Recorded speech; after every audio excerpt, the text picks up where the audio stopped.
Welcome to Alliance, Infinity and Love in the Face of the Other, the exhibition here at the Dikterholler in Hamburg.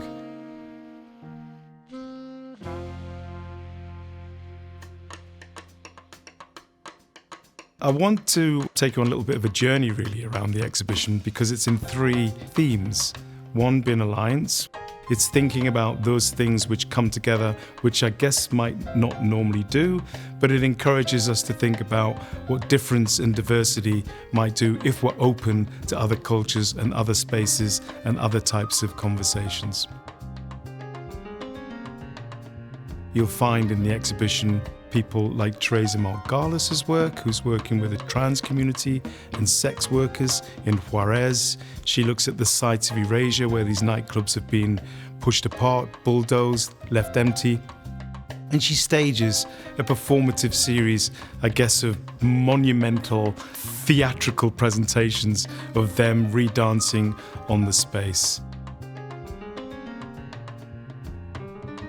And then typically you'll have Mario Cravo-Neto, who's working in Brazil, who becomes transformed by his understanding of West African religious cultures mixed in with Christian cultures through candomblé, and he's immersed and becomes a Yoruba priest.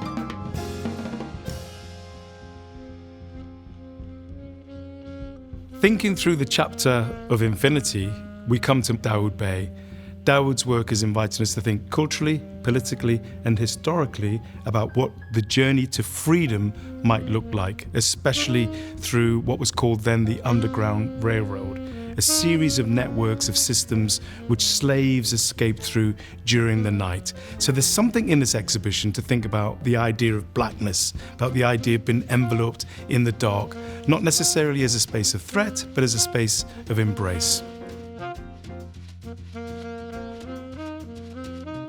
People like Brewster, whose work is really grounded in forms of portraiture.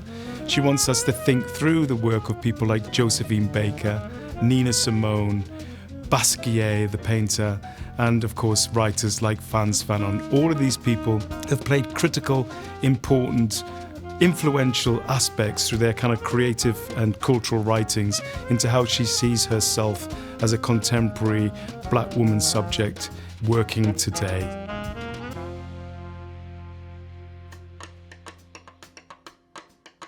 Alternative histories, when we move through to the love chapter, are really quite clear because you can see what Inutek Stork has done, the Greenlander photographer.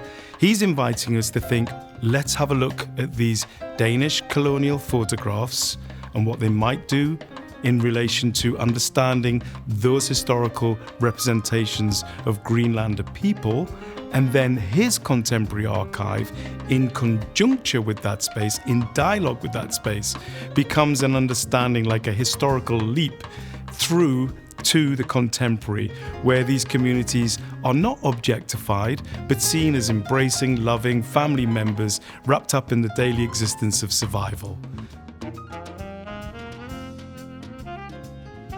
So the exhibition is also an invitation to help us understand ideas of dreaming and joy, and that's why Tyler Mitchell's work is here. What Tyler does is he puts a black body in the landscape in a place that enables it to be enveloped through nature, if you like. We have to think about that historically in terms of North American civil rights movements. What Tyler's finally doing is saying, we can be in this land, of this land, and relax and understand what joy might look like.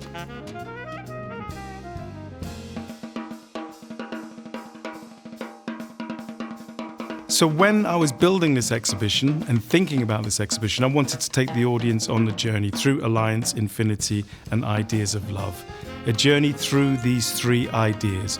What it might mean to think and join different types of alliances. For example, what it might mean to allow others to speak in the room and just be quiet and maybe accept their ideas. What infinity might be in terms of the infinite possibilities of humankind. Photography offers us a way to think about that.